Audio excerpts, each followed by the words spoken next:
Let's get ready for FM Boxing Media. Frankie Morgan here from FM Boxing Media. This is the first time that people may have seen me on the camera on the YouTube, but I thought parliamentary procedure. We've got to sit down together, have a nice little conversation about what you're looking to do in boxing. But today, if you don't know, I'm with Chris Webb, Member of Parliament. How'd you get into this boxing talk? Because I see you standing up all the time talking. I think for me, love the sport. So as a kid growing up, watching the Lennox Lewis fights on the telly, you'll see, picture of me, Lennox and my dad when he came to Blackpool a few months back. That's what I remember that as a kid, staying up. Me and my dad, my brother, we were watching it and we're mad on it. And we had, my brother's best mate, he boxed, he was with England and was a really good kind of amateur boxer. So Kyle would go off with him, my brother, and then kind of had a passing in it. My brother was a bit more into it than I was, but enjoyed it, would watch it, mad fan, saw what Ali did, all the transformational stuff and the generations and the heavyweights and that. And as I've got older, I've got more of a fan in the different weight classes and seeing kind of the sport grow. Especially, AJ made the change in UK boxing. Whatever people think of AJ and that, boxing changed in the UK because of AJ, from that Olympics and what that brought to other fighters. Bellew always talks about it, the purses before and the purses after. So we saw that impact. But then when I was Deputy Police Commissioner, I was getting out to more amateur gyms and we had a policy of trying to get proceeds of crime money, which was money we took off criminals. So if the police went in and arrested a drug dealer, they took the cash, took the Rolexes, took the car, sold the money, then that money, proceeds of crime, was given out to communities. And part of my role was to meet those organisations and give money out. And we would find boxing gyms would get in touch, and a few grand here and there, but can make such a big difference. Yeah. So I saw the impact on amateur gyms as well, and knowing that they could be a vehicle for changing communities, for tackling antisocial behaviour, knife crime, engaging with young people. We've got an excellent gym in Blackpool, led by Brian Rose.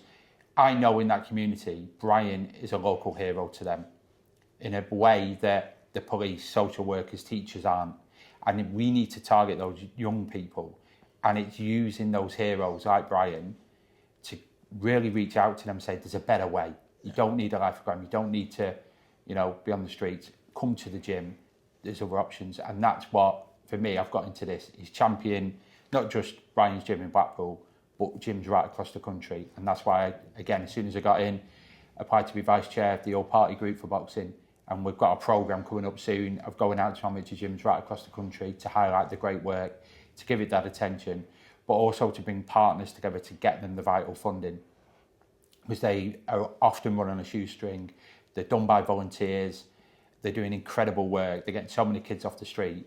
But we know there's an appetite for more. Sadiq's doing great stuff in London, but we need to see that across the country. So we're going to give that exposure and hopefully bring more attention to that grassroots level of the sport and those amateur gyms that are often forgotten about, because it's easy to look at the headlines, it's easy to look at the shows.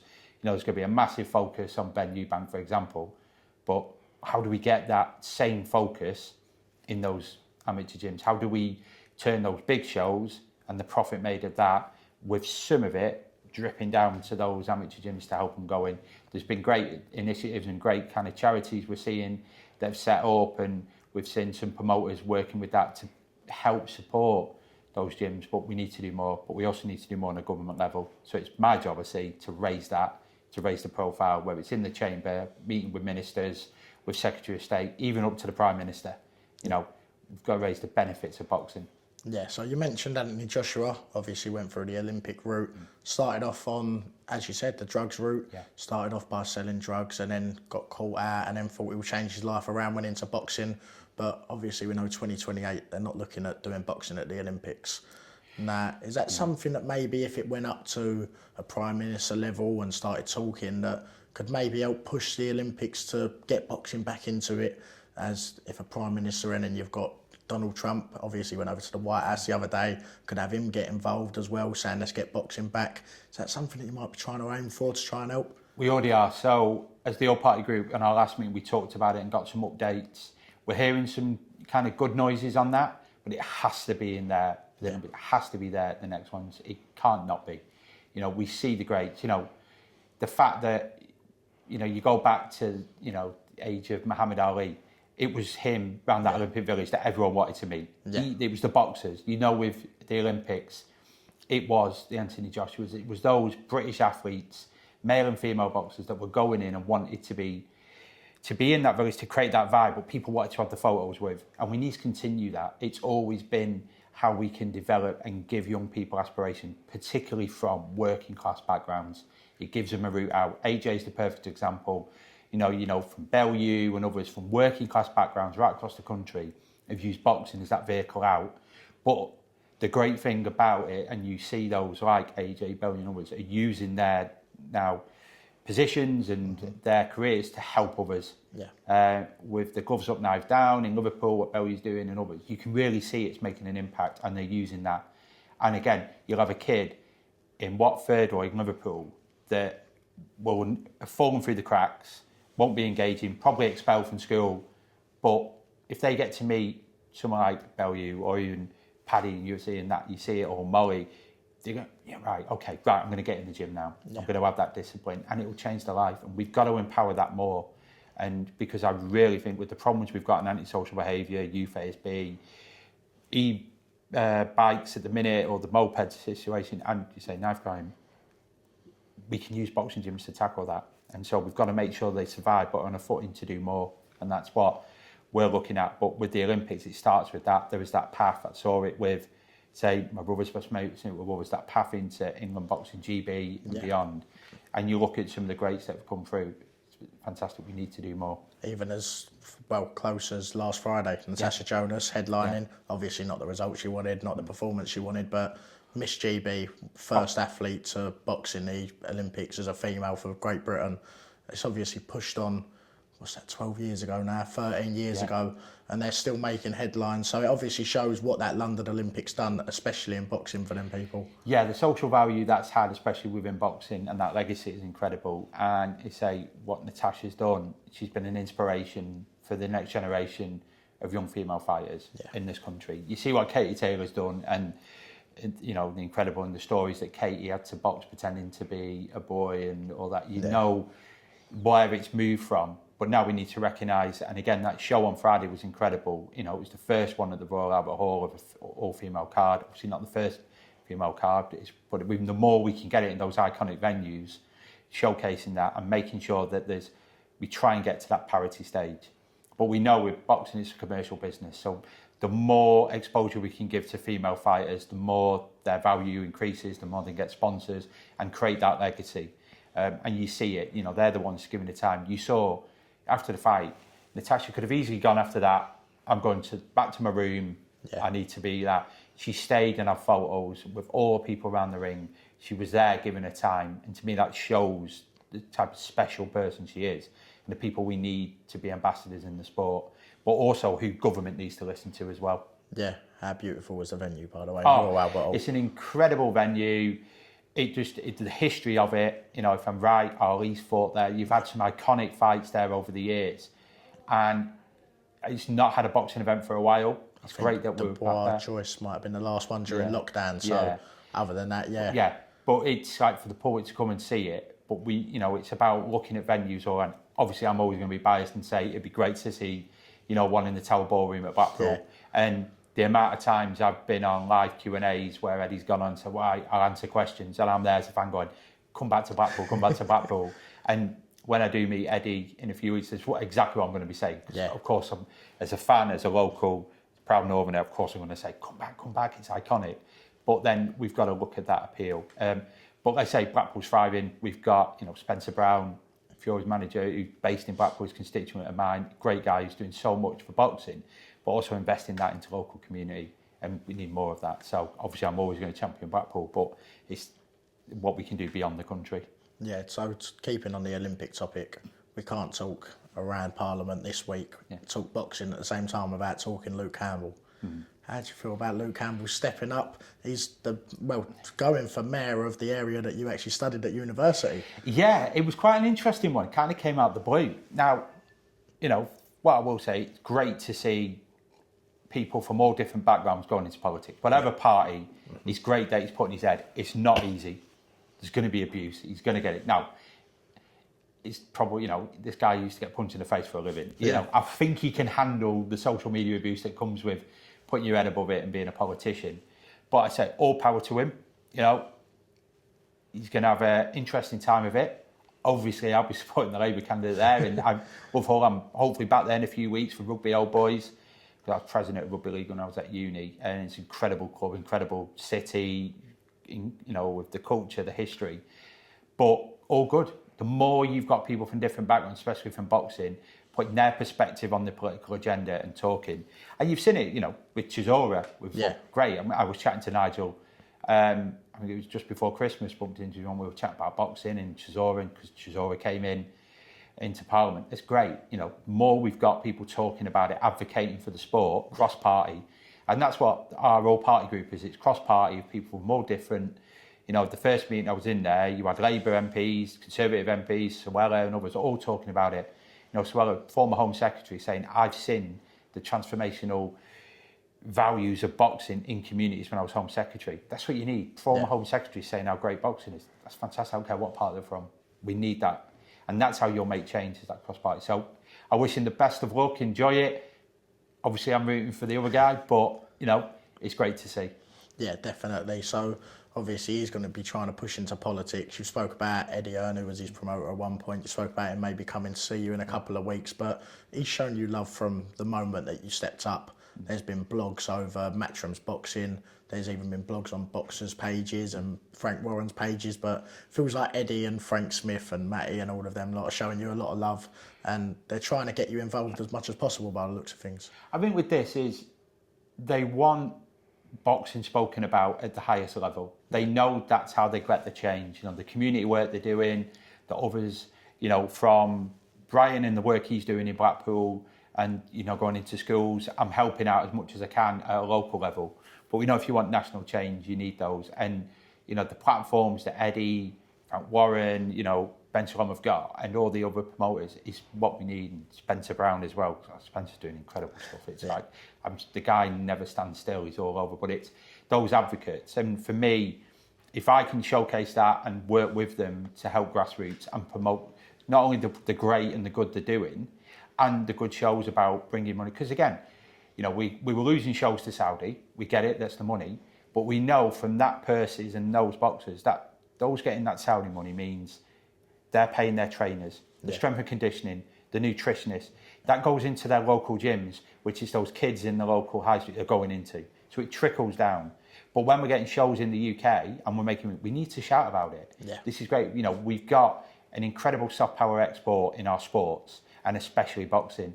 If we can showcase what incredible events these are and the jobs they create, the wealth it brings into this country, that's how you tackle the Olympics bit. And so for me, it's working with anyone in boxing that we're willing to talk about it, that we can get it on the agenda, push it. And I think the Matchroom in the community stuff it's been spoke about our whole party group through Alex, who's just, again, you just gravitate to him and his passion for boxing and the work in the community. He's convinced Eddie, he's convinced, all of that group to kind of get involved and do more. And for me, I'm here, I want to be on their side. Use me as well to be that voice, and if I can do a small part, fantastic. Yes, I see not too long ago you was at the British Boxing Border Control and you was with Johnny Nelson. Yeah. Now obviously he's massive on his amateur boxing, but also huge on his pro boxing as well. Yeah. What sort of discussions was had with Johnny Nelson about trying to help the amateurs? So I was, proud I hosted a dinner in here with Johnny, the Boxing Border Control, and a number of MPs to talk about Johnny's journey, what his views are coming through the amateur and pro game, the ups and downs, what's needed, what support's needed. But it was more to get a broad census of MPs from right across the country to hear from Johnny about what he thinks can be done to improve the amateur sport and support local gyms, but then also for boxers afterwards. Because I know Eddie spoke about this as well, about after boxers finish, where's that support? And a lot have struggled with mental health and problems. We've had Scott Fitzpatrick near to me in Preston, and so what can we do more? And mental health's a big part of that, and that's where you've got advocates like them openly talking about this, which breaks down the stigma. Like before this, I led a mental health charity in Blackpool as chair of trustees. The biggest increase in males getting in touch for support was after Paddy spoke about it in the UFC ring. Yeah. we can see that, and when we've got Fury just up the road in Morecambe, when he's talked about it, we see a spike, so we know it has an impact. But I think with that, it's about what we can do collectively to support the grassroots, and that's what Johnny's focus was. But it was for us as politicians to hear, because we don't know all the answers. We might some claim they will be brash, will be bold, but we need to hear from those that have got skin in the game and are actually working it day in, day out and been in the whole careers, to hear what worked, what didn't, what the pitfalls. And it's great, we've got, the British Boxing Board of Control that working with the all-party group. They're not perfect by any stretch. Conor Benno kind of a claim to that. But we know that's the model at the minute. We've got to work to it and we can improve. There's always room for improvement in every aspect. And it's like, but bringing us together, having that collective voice can make the difference. So for me, that then it was the first step of getting MPs who had not really engaged with the all-party groups come in and hear from a bit of that stardust. We're hoping to do a bigger event soon, hopefully with other kind of boxers still in the game at the minute and with those that retired, to give their perspective on the sport, but getting more of maybe some casual fan MPs to come in and listen. And then that helps with that change. Yeah, so there's a lot of charities at the moment. I know there's one Flight or Fight men's group, which is down the country a little bit further. You've got Ringside Rest and Care that's a part with John H. Tracy. You've got a lot of like Harold Graham. They all turn up and try and show their support. Is there anything that could be helped for charities of boxers that have finished their career and then they're sitting there maybe not in the right mental state? Because we know boxing's a short game, but if you're not Floyd Mayweather or Roy Jones Jr., you might not make the money that you're meant to make. No, and I think it's that journey. I think, I won't say the boxer's name, but he came up to me and said, when I was boxing, I was told by my promoter, put 5% in a pension. Mm-hmm. And he went, and he completely forgot about it, went to another promoter, did whatever. Then when he came to retire at 60, they went, is this part of money? I completely forgot about it. It's more we need to do, more of that to help fighters for the future. Get financial advice, set the companies, all that, because it's quite difficult. Yeah. And a lot of these are working class kids, haven't had that experience before. There are vultures in the game that exploit. We know that. You hear about it all the time. But it's giving that. But then it's that aftercare, and it's like working with and trying to get some of these, the promoters and the money from the big fights invested in some of that service for afterwards. Football do it quite well. The Players Association, others, is how we do that. And it might be that we can look at, whether it's promoters and managers helping support mental health services dotted around the country that then these fighters can access. But also sponsoring that for the community as well, for those young fighters and those amateurs, or even those just coming to the gym, going, we've got this link with this charity. Come on, I know there'll be plenty that will want to offer that support and mental health. But it's also looking at other pots of funding. So whether that's from the government, whether it's from proceeds of crime, from policing, there are pots out there that can play a part into building this. And that's part of our kind of roadshow as an all-party group, is to go around to meet the amateur club, but to try and say, have you thought about this pot of funding or that you might not have heard of? Yeah. A great example with Brian, I was able to support him, and we got £3,000 from the Police and Crime Commissioner last summer to do a summer programme, ironically at the time of the riots. And I think that played a part in seeing it, not as many kids as other areas take part in those riots in Blackpool, because we had that outreach programme that Brian was doing. Those short bits of money can make a big difference. Yeah. So it's unlocking that money that's already out there. But then it's also for MPs and us to support their bids, and when they're going to charities or the lottery or other pockets of money, is to support them with it, give letters of support, go visit the gym, give it a bit of publicity. So again, when I mentioned Brian's gym and spoke about boxing in the chamber, the BBC went and interviewed Brian at his gym, gave me some exposure. That'll help him get future sponsors. And some kids then might have gone, hang on, I've just seen that in the news. Why not go there? Or some parents go, right, you know what, come on, you're going down the gym, I'm going to take you. It's all about that connection. Yeah, so we spoke as I come in about you doing your marathon. You said that you felt in a bit of a bad way after, a little bit of an ache in the back here and there, but you've actually signed up to do the Matchroom 5K for the Conor Ben Chris Eubank. Yeah, it was more just I wanted to get myself fit. So I say, you'll see in the photos, it's with my by-election, since then I've lost about 4 stone, got myself kind of semi-fit again. But I think it's a great initiative. It's showing another side of boxing and it's bringing kids together. It's about that health and well-being. And that's crucial in a lot of our communities now because, you know, it's not there where it should be. So inspiring that, getting kids to come and see Eddie, fighters, you know, it's giving that aspiration. So for me, you know, the least I can do is go and be the first MP to do the run, hopefully get a decent time. Gives me a bit of a challenge, which I like to do. It's why, you know, I've done the marathon, why I did the white collar boxing in Blackpool a number of years ago to raise money for cancer research. I like a bit of a challenge every now and again. And yeah, I think it's a great initiative that they're doing. What Alex has put together has been incredible. So at least I can do, go give it a bit of support. And it's on my birthday, so it means then if I can do the 5K in the morning, hopefully I can enjoy myself with a few beers and that in the evening with the fight. Yeah. So you're obviously hoping to be at the fight. Hopefully, yeah. Definitely. I think it's going to be an incredible night, incredible show of British boxing. It's the biggest fight to make at the minute. Obviously, like everyone, I'm hoping AJ Fury gets made. Yeah. I hope Fury changes his mind and comes back because I think it'll, you know, just be incredible for the sport. You know, the social value of that into communities, young people wanting to get into boxing, it'll just be massive. So hopefully, you know, conversations being had and Fury gets that itch again. I know he's PTing his wife at the minute and he's probably enjoying all the family time and, you know, he's got an incredible family, but, you know, every boxing fan wants to see that. Definitely. So, but at this moment in time, Ben Newman's the biggest British fight, whether you like it or not, it's the biggest British fight to be made. It's great. There's the sparkle. There's the dad's history. You know, the press conferences have made it, everyone to it. You know, interview, you know, from the interviews and wanting to see it more now. You know, Chris has obviously paid a hefty price for the pack of 6 eggs. They're very expensive. Very expensive eggs. I hope they were organic. But it's brought more eyes to it. Yeah.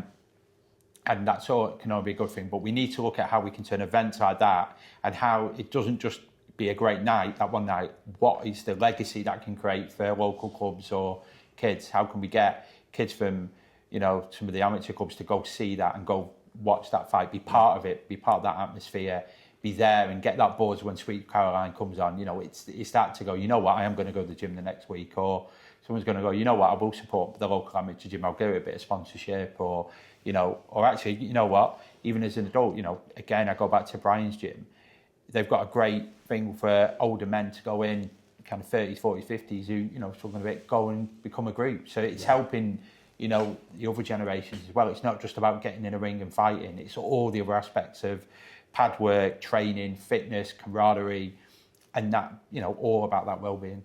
Yeah, so you just mentioned Fury Joshua. It may be the biggest British boxing fight of all time. Even if it happens when they're 50 years old, it just seems like it will always be that fight that everyone wants to see. I've seen you've got the Man United poster up.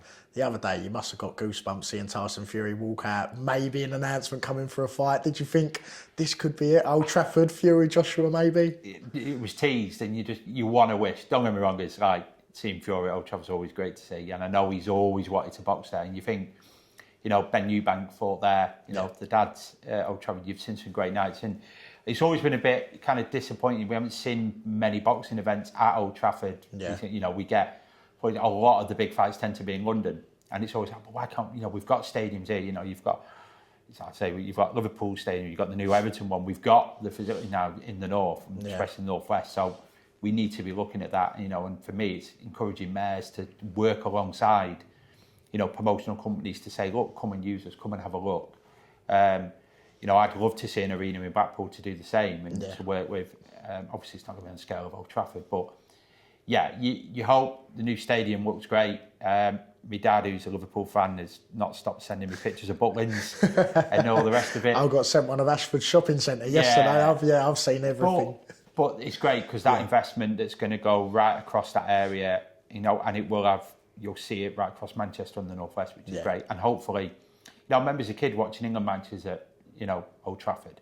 It brought those games up to, they're accessible for kids across the northwest. We need to see more of that. But yeah, nothing more would please me to see Fury Joshua at Old Trafford. You know, and hopefully then there'll be a 2-fight deal if there is anything, because of course, well, because commercially, you then hope second one's in London. Yeah. Will it be Saudi? You know, who knows? More than likely at the moment. More than likely, but the revenue sponsor, I don't know. It might be, if it's both of their last fights, they're going, you know what, we're putting on a show here. Yeah. It could. Listen, Turkey may even do a Riyadh season in London, like the Ben Eubank. Well, you've got Riyadh, you've got Ring, you've got all sorts now. But it's like, but at the end of the day, that's in the fighters' corner, and it'll be their decision. And you've got two incredible advocates there for their, whether it's Watford or Fury. Kind of, you've got Morgan, but he's done the Northwest. He's trained in Women's Shore. Yeah. And so there's that aspect. So I think it's down to them. But no one would begrudge him to do that second one, and if it is a one in Saudi, because the prize fighters at the end of the day, they're putting the bodies on the line and getting in that ring, and at the end of the day, both from working class backgrounds, and you can see, it's not just staying with them, it's passing it down. They see, they're helping communities, both in they're helping other organisations, the families, the staff, the team. They don't just hide it for themselves. They're helping so many others as part of that, and so you won't begrudge that, because it wouldn't just stay with them, it'll trickle down so many, and the gyms that they've got and involved in, etc. So, but obviously as a British fan, you're always going to want to see both fights here, but as a fan, you've got to understand it. But then for most of us, we're watching boxing either in the pub or at home, or with all your mates, so it's only going to, for that 100 fans or whatever, does it matter? Yeah. We all want to be there, obviously, but they'll be the hottest ticket, Them tickets will be harder to get hold of than Oasis tickets. Oh, definitely, without a foul. Every promoter and every manager's phone, they're probably going to switch it off, because, everyone's going to say, Eddie, Frank, I met you once on a high street. Any chance, it's going to be that, like everyone with Oasis. But that's great, because it means we're talking about it. Yeah. Kids will be talking about it. But I hope they look at it, and it does happen about what we did with the Olympics and how it reaches those clubs and that outreach. Maybe not media week, but before it, and because obviously they're going to be locked in training. But how can they bring in those clubs and make it that bit special? Yeah, so obviously Old Trafford's going to be gone soon. Sad day for all Man United fans, but New Trafford will be coming, and obviously coming from Manchester as well. Pat Brown coming up at the moment. Yeah. Could we maybe see Old Trafford opening and then a Pat Brown headline? That's got to be number one for a Man United fan, ain't it? It's got to be, and if you're Pat and you're Eddie, God, you want that first show there. Everyone's going to want that first show at the new Old Trafford. We heard the other day they're hoping to get it done within 5 years. Yeah. Big ask, especially we heard on Gary Neville's podcast the other day. I've only seen clips. I've got it to listen back on the train home back to Blackpool tomorrow. But the financial situation the club's been in, but we know it's going to improve. We know what Radcliffe's doing. You can see the journey as a fan, but it needs it. I had a season ticket at Old Trafford till recently, and then it just too busy getting the games. I was missing more games, so it just wasn't worth it. So I try and get there as much as I can. But there was leaks in the roof near my seat. Yeah, and it's like, lucky it wasn't splashing on me, but you could see it a few rows in front. I was in the Stretford end. It needs that. If you want to compete with the world-class stadiums, you look at Tottenham, hopefully I'll get to see Tottenham in a few weeks on my birthday for the Ben Eubank. But you see these stadiums now, you see what they're doing in across Europe. But then you look to America, and the stadiums in Vegas and others, they're really, the top notch now. We need that standard for Old Trafford, and it's right they're doing it. But what I like about the Old Trafford one, it's not just about the stadium, it's that surrounding area, the housing, the social value it's going to bring, and the economic value and growth to the area is vital. And that's where, you've got Andy Burnham, a proud Evertonian fan, pushing this. And I saw them unveiling bits of it, designs obviously a bit different to what I saw, but talking about it at Labour Conference last year. I know the MP for the area has been involved, Andy Weston, again, which is heartbreaking me because he's a City fan. Yeah. But he knows the benefit. So it's bringing people together from all different teams and backgrounds to go, right, we know this can be something special. Yeah, you just said about promoters turning their phones off a couple of minutes ago. I was with Big John Fisher the other day. Fisher Allen announced. He showed me his phone for half a second, and within the half a second, he had more messages than I've had my whole life, I think. But it was bing, bing, bing. I don't know how he does it, because you see, I can't think of anyone in my lifetime that's come up and has created that fan base so quickly. I think Pat might be able to do it. Yeah. But I think it'll be tricky. Johnny's just been this special fighter, and I'm arranging for Johnny to come into Parliament soon and for us to meet, because I just think he's an incredible guy. his dad's just nuts. The fact that, you know, his dad's gone round the world watching it. I think my sister even tried to see his dad when he was in Oz at one of his things, but I don't think he's quite made it. But it's, you see what he's doing, and you need that fan base and building that in. But Johnny's so humble with it. It's not gone to his head. He's not pretentious, and it's great to see. And the fact it's a family affair as well. His brother's helping with his socials, and they're getting involved.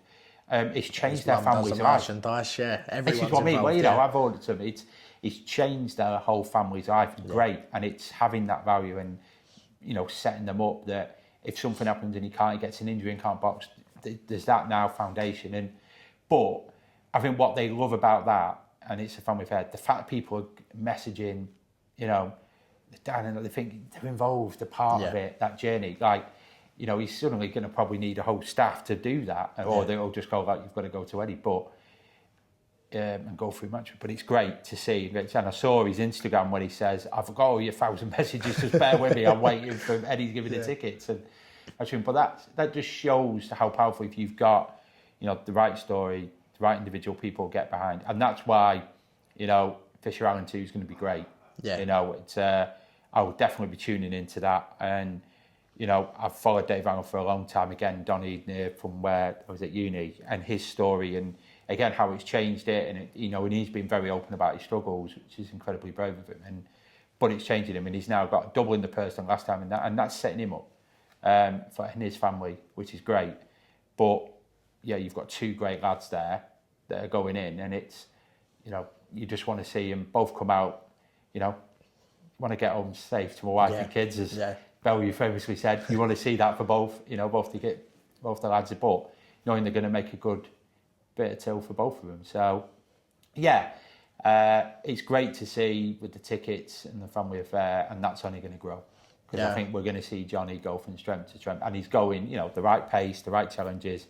He's got a good team behind him, good management team, and, you know, I think he's going to go far, and he's going to be, you know, a great star in British boxing. Yeah, I see that you collaborated on a post with Johnny when he was at the Romford workout before he flew out to Saudi. There was a young kid who come into camera, started throwing up the gang signs, all of that sort of stuff. But things like that, when Johnny's humbling the kids, telling them to come down to boxing gyms, is that what you're trying to push majorly? Yeah, definitely. And I think because it showed Johnny was the perfect role model in that then, and sharing that was right. This is where, for me, I see with politicians about sharing the good in boxing, not just the fight nights, there's all that's around it. And that to me was worthy of a share, because I just thought he handled it incredibly well. You got a kid, he's like, hang on a minute, come on. Yeah. And sometimes with these kids, they just go, oh, hang on, they need to think about it slightly differently. And he listened to Johnny. Probably wouldn't have listened to his mum and dad, probably wouldn't have listened to a teacher or social worker, but with Johnny doing it, they're like, hopefully that kid's going, you know what, I was a bit of a muppet then. You know what, I'm going to go down to the gym, I'm going to do that. So it was great. And that's what we need, more of that side of boxing exposed to the general public, to the casual fans, to see that. And especially to politicians and Sports England, when they're making decisions about funding pots and about what sports to back, even up to, as we started this interview, all the way up to the Olympics, and seeing what that can do. Yeah. Yeah, well, I've started working with a team recently called the Amateur Boxing Cards. Now, they're selling cards online of young amateur boxers. They've got gold cards, silver cards, all national champions. Every amateur that wants to join on can join on. But he's currently doing a scheme where some of the money from the profit goes back to the amateurs, goes to the gyms and stuff like that. Just wondering if that's something that, like, you could maybe join on with, help out, because I know that obviously fits in with your subject, but... 100%. Send us the detail. Happy to buy one, you know. So, because again, part of what I said when I got this job is I've been donating part of my salary every month to local charities, organisations and things like that, because I'm in an incredibly privileged position. I'm on a wage that the majority of my constituents aren't. No one in my family's ever, you know, it's mad when you think about the kind of, so for me it was always making sure I give back, and that was part of it. So no, anything like that, obviously send it through, I'll get it shared, we'll get involved, because it's more of those initiatives that we can give that publicity to. It can just help so many people, and you know, it can help a club that's maybe the other side of the country, but great, more you get involved in that, more we can inspire the next generation, the better. Yeah, because I'm thinking maybe we can have our first MP card. Yeah, well, first member of Parliament. I don't know if anyone will buy that. There'll be people out there, definitely. Yeah, I know. I think some of my mates might buy it just to have a laugh, but no, more I can do to help with those sorts of initiatives. Great, and it's about helping each other, and it's those little things can turn to big changes. Yeah, so I want to round this interview off with your end goal. Say it gets to 2030, we sit down again in 2030, you've achieved everything you wanted. What would you be sitting down here saying, I've managed to complete this in my journey? I think, obviously the Olympics, we need to put that pressure on, without a doubt. We can't let that slide. It's about changing the attitudes towards boxing in this country, in the sense of it's not just about getting in the ring sparring. It's about the discipline. It's about that health and well-being. It's about that support, and what these clubs, the community hubs, but they're the palaces. We need to treat them like that, and so it's changing that mindset. But for me, it's making sure that those that are functional are aware of the pots of money that are available, that are sustainable for the future, and making sure that they can keep doing what they're doing.